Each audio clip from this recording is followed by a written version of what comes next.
ಬೀದರ್ ಬಳಿಕ ಬೆಳಗಾವಿಯಲ್ಲಿಯೂ ವಕ್ಫ ವಿರುದ್ಧ ಏನು ಬಿಜೆಪಿಯ ರೆಬಲ್ಸ್ ನಾಯಕರು ಈಗ ರಣಕಹಳೆಯನ್ನು ಮುಳುಗಿಸಿದ್ದಾರೆ.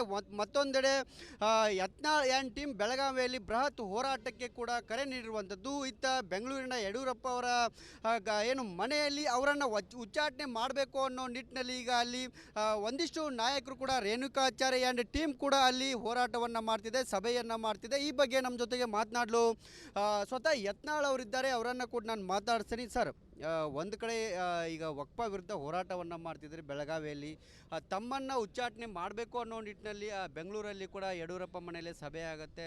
ಯಾವುದೇ ಕಾರಣಕ್ಕೂ ಅವ್ರನ್ನ ಉಚ್ಚಾಟನೆ ಮಾಡಬೇಕು ಅನ್ನೋ ನಿಟ್ಟಿನಲ್ಲಿ ಒತ್ತಾಯ ಮಾಡ್ತಿದ್ದೆ. ನಾ ಮಾಧ್ಯಮಗಳಿಗೆ, ಕರ್ನಾಟಕದ ಜನತೆಗೆ ಒಂದು ಮಾತನ್ನು ಹೇಳಕ್ಕೆ ಬಯಸ್ತಾ ಇದ್ದೀನಿ. ನಾವು ರೆಬಲ್ ನಾಯಕರಲ್ಲ. ಭಾರತೀಯ ಜನತಾ ಪಾರ್ಟಿಯ ನಿಷ್ಠಾವಂತ, ದೇಶಭಕ್ತ, ಹಿಂದುತ್ವ ಇರುವಂಥ ಕಾರ್ಯಕರ್ತರ ಪಡೆಯ ಕಾರ್ಯಕರ್ತರು ಹೊರತು ನಾವು ಯಾರೂ ರೆಬಲ್ಸ್ ಅಲ್ಲ. ರೆಬಲ್ಸ್ ಇದ್ದರೆ ನಮ್ಮನ್ನು ಹೊರಗೆ ಹಾಕಿರಿ ಬರಗ ಅನ್ನೋರು ರೆಬಲ್ಸ್ ಆಗ್ತಾರೆ, ನಾವು ಆಗೋದಿಲ್ಲ. ನಿಮ್ಮನ್ನು ಉಚ್ಚಾಟನೆ ಮಾಡಬೇಕು, ತಮ್ಮ ವಿರುದ್ಧ ದೂರನ್ನು ಏನು ಕೊಡೋದಕ್ಕೆ ಅಂತ ಹೈಕಮಾಂಡ್ ಕೂಡ ಭೇಟಿಯಾಗಿ ಬಿಜೆಪಿ ರಾಜ್ಯಾಧ್ಯಕ್ಷರು ಈಗಾಗಲೇ ಭೇಟಿ ಮಾಡಿ ಬಂದಿರುವಂಥದ್ದು. ಮತ್ತು ದೂರು ಕೊಟ್ಟಿಲ್ಲ ತವ್ರು ಹೇಳ್ತಾರೆ, ನೀವು ಕೊಟ್ಟಾರತ್ತು ನೀವು ಹೇಳ್ತೀರಿ. ನಾವು ಯಾರು ನಂಬನು? ಯಾರು ದೂರು ಕೊಡ್ಲಕ್ಕೆ ಹೋದವರೇ ಇಲ್ಲರಿ. ನಾ ಕೊಟ್ಟಿಲ್ಲ ಯತ್ನಾಳ್ ವಿರುದ್ಧ.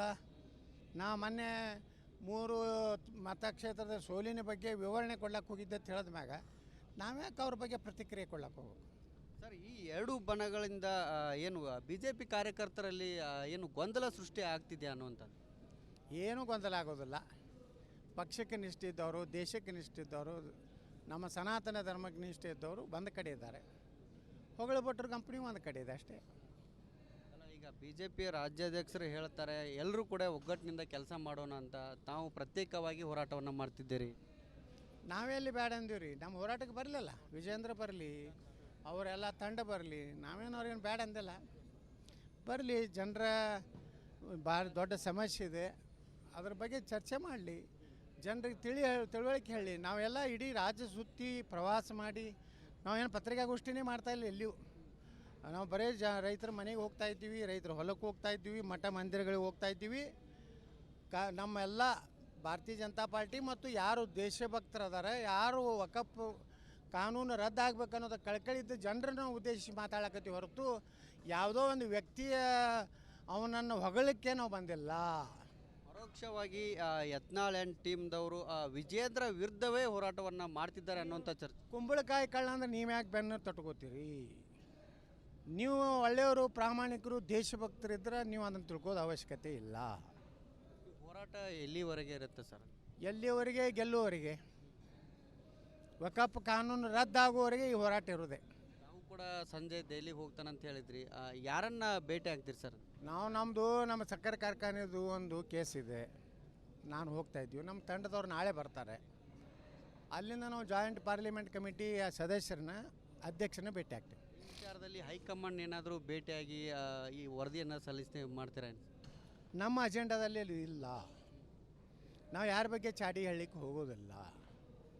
ನಾವು ಏನದ ನಮ್ಮ ಕೆಲಸ ಮಾಡ್ಕೊಂಡು ನಾವು ವಾಪಸ್ ಬರ್ತೀವಿ. ಡೈಲಿ ಭೇಟಿ ಬಳಿಕ ಹೋರಾಟ ಮುಗಿಯುತ್ತಾ ಸರ್, ಕಂಟಿನ್ಯೂ ಆಗತ್ತಾ? ಇದು ನಿರಂತರ, ನಿತ್ಯ ನಿರಂತರ. ಇನ್ನು 2ನೇ ಹಂತದ ಹೋರಾಟ ಏನು ಮಾಡಬೇಕು ಅನ್ನೋದು ದಿಲ್ಲಿಯಲ್ಲಿ ನಾವು ಸಭೆ ಸೇರಿ ನಿರ್ಣಯ ಮಾಡ್ತೀವಿ. ಇದಿಷ್ಟು ಏನು ಬಸನಗೌಡ ಪಾಟೀಲ್ ಯತ್ನಾಳ್ ಅವರು ಹೇಳ್ತಿರುವಂಥದ್ದು. ನಮ್ಮ ಹೋರಾಟ ಯಾವಾಗಿದ್ದರೂ ನಿರಂತರವಾಗಿರುತ್ತೆ, ನಾವು ಹೋರಾಟವನ್ನು ಮಾಡ್ತೀವಿ ಮತ್ತು ಇವತ್ತು ಸಂಜೆ ದೆಹಲಿಗೆ ಹೋಗಿ ವರದಿಯನ್ನು ಕೂಡ ಸಲ್ಲಿಕೆ ಮಾಡುವ ಕೆಲಸವನ್ನು ಮಾಡ್ತೀವಿ ಅನ್ನೋ ಒಂದು ಮಾತನ್ನು ಕೂಡ ಹೇಳಿದ್ದಾರೆ. ಕ್ಯಾಮ್ರಾ ಪರ್ಸನ್ ಗುರುಪ್ರಸಾದ್ ಜೊತೆ ಮೈಲಾರಿಪಡಾದ್, ರಿಪಬ್ಲಿಕ್ ಕನ್ನಡ, ಬೆಳಗಾವಿ. ಬೀದರ್ ಬಳಿಕ ಬೆಳಗಾವಿಯಲ್ಲಿಯೂ ವಕ್ಫ ವಿರುದ್ಧ ಏನು ಬಿಜೆಪಿಯ ರೆಬಲ್ಸ್ ನಾಯಕರು ಈಗ ರಣಕಹಳೆಯನ್ನು ಮುಳುಗಿಸಿದ್ದಾರೆ. ಮತ್ತೊಂದೆಡೆ ಯತ್ನಾಳ್ ಆ್ಯಂಡ್ ಟೀಮ್ ಬೆಳಗಾವಿಯಲ್ಲಿ ಬೃಹತ್ ಹೋರಾಟಕ್ಕೆ ಕೂಡ ಕರೆ ನೀಡಿರುವಂಥದ್ದು. ಇತ್ತ ಬೆಂಗಳೂರಿನ ಯಡಿಯೂರಪ್ಪ ಅವರ ಏನು ಮನೆಯಲ್ಲಿ ಅವರನ್ನು ಉಚ್ಚಾಟನೆ ಮಾಡಬೇಕು ಅನ್ನೋ ನಿಟ್ಟಿನಲ್ಲಿ ಈಗ ಅಲ್ಲಿ ಒಂದಿಷ್ಟು ನಾಯಕರು ಕೂಡ ರೇಣುಕಾಚಾರ್ಯ ಆ್ಯಂಡ್ ಟೀಮ್ ಕೂಡ ಅಲ್ಲಿ ಹೋರಾಟವನ್ನು ಮಾಡ್ತಿದೆ, ಸಭೆಯನ್ನು ಮಾಡ್ತಿದೆ. ಈ ಬಗ್ಗೆ ನಮ್ಮ ಜೊತೆಗೆ ಮಾತನಾಡಲು ಸ್ವತಃ ಯತ್ನಾಳ್ ಅವರಿದ್ದಾರೆ, ಅವರನ್ನು ಕೂಡ ನಾನು ಮಾತಾಡ್ತೀನಿ. ಸರ್, ಒಂದು ಕಡೆ ಈಗ ವಕ್ಫ ವಿರುದ್ಧ ಹೋರಾಟವನ್ನು ಮಾಡ್ತಿದ್ದಾರೆ ಬೆಳಗಾವಿಯಲ್ಲಿ, ತಮ್ಮನ್ನು ಉಚ್ಚಾಟನೆ ಮಾಡಬೇಕು ಅನ್ನೋ ನಿಟ್ಟಿನಲ್ಲಿ ಬೆಂಗಳೂರಲ್ಲಿ ಕೂಡ ಯಡಿಯೂರಪ್ಪ ಮನೆಯಲ್ಲೇ ಸಭೆ ಆಗುತ್ತೆ.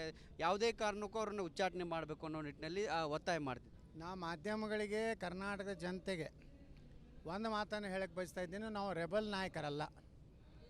ಭಾರತೀಯ ಜನತಾ ಪಾರ್ಟಿಯ ನಿಷ್ಠಾವಂತ, ದೇಶಭಕ್ತ, ಹಿಂದುತ್ವ ಇರುವಂಥ ಕಾರ್ಯಕರ್ತರ ಪಡೆಯ ಕಾರ್ಯಕರ್ತರು ಹೊರತು ನಾವು ಯಾರೂ ರೆಬಲ್ಸ್ ಅಲ್ಲ.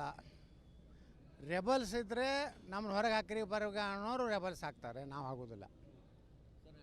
ನಿಮ್ಮನ್ನು ಉಚ್ಚಾಟನೆ ಮಾಡಬೇಕು, ತಮ್ಮ ವಿರುದ್ಧ ದೂರನ್ನು ಏನು ಕೊಡೋದಕ್ಕೆ ಅಂತ ಹೈಕಮಾಂಡ್ ಕೂಡ ಭೇಟಿಯಾಗಿ BJP ರಾಜ್ಯಾಧ್ಯಕ್ಷರು ಈಗಾಗಲೇ ಭೇಟಿ ಮಾಡಿ ಬಂದಿರುವಂಥದ್ದು. ಮತ್ತು ದೂರು ಕೊಟ್ಟಿಲ್ಲ ತವ್ರು ಹೇಳ್ತಾರೆ, ನೀವು ಕೊಟ್ಟಾರತ್ತು ನೀವು ಹೇಳ್ತೀರಿ. ನಾವು ಯಾರು ನಂಬನು? ಯಾರು ದೂರು ಕೊಡ್ಲಕ್ಕೆ ಹೋದವರೇ ಇಲ್ಲರಿ. ನಾ ಕೊಟ್ಟಿಲ್ಲ ಯತ್ನಾಳ್ ವಿರುದ್ಧ. ನಾ ಮೊನ್ನೆ 3 ಮತಕ್ಷೇತ್ರದ ಸೋಲಿನ ಬಗ್ಗೆ ವಿವರಣೆ ಕೊಡ್ಲಕ್ಕೆ ಹೋಗಿದ್ದೆ ಅಂತ ಹೇಳಿದ ಮ್ಯಾಗ ನಾವ್ಯಾಕೆ ಅವ್ರ ಬಗ್ಗೆ ಪ್ರತಿಕ್ರಿಯೆ ಕೊಡ್ಲಕ್ಕೆ ಹೋಗ್ಬೇಕು?